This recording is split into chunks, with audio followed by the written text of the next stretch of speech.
My name is Zuzana Lukackova, and I teach high school math.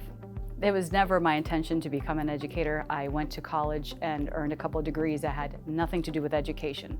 I owned my own business for several years, and back in 2008 and 2009 during the recession, unfortunately I lost my business. And a chance encounter with somebody that worked here in the county many years ago kind of put the little seed in my head about becoming a teacher. I always tutored when I was in college. I worked for the tutoring labs in the schools and also tutored privately, so I enjoyed doing it. He said, "Hey, have you ever thought of becoming a teacher?" I said, "Absolutely not. It doesn't pay enough."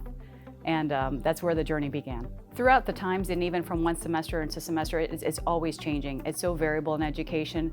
What might work for one class, the same year might not work for another. So I am always trying to evolve with that. I do like discovery, where students maybe investigate something on their own rather than me telling them. I feel they learn it better, but it's an ever-changing field, and I try and want to do as much hands-on as I can, and not only teach, but show videos and do projects. As much as she does for us, I think she does way more than enough.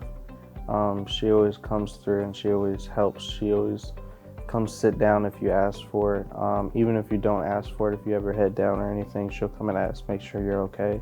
She's very caring and she puts her heart into it. She's not just a teacher that just comes to work and brings her problems to it. She always makes sure everyone else's problems are fixed as much as she can. Miss L hasn't really impacted how I feel about financial literacy. I always thought it would be a really hard subject, but she made me realize that it's really not.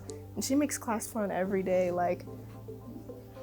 She doesn't just hand you work. She sits with you and she explains to you what it means and makes it lively, I guess. And all her projects make me actually think about, what am I gonna do for my retirement? What am I gonna do later in life? And I think that's really important. One of the most memorable moments was when I taught at Charlotte High. Back many years ago, I did not allow my seniors to use calculators. I know I'm so terrible. But I wanted them to be able to do everything in their head or by hand. And shortly after, maybe about a year or two after I had this one particular class, I had a student run up to me in the grocery store and said, "Oh my God, Miss L," he's like, "I'm so happy you made us do everything in our head." He was working for a dock company and could not have his phone on him so it wouldn't get wet or dropped in the water.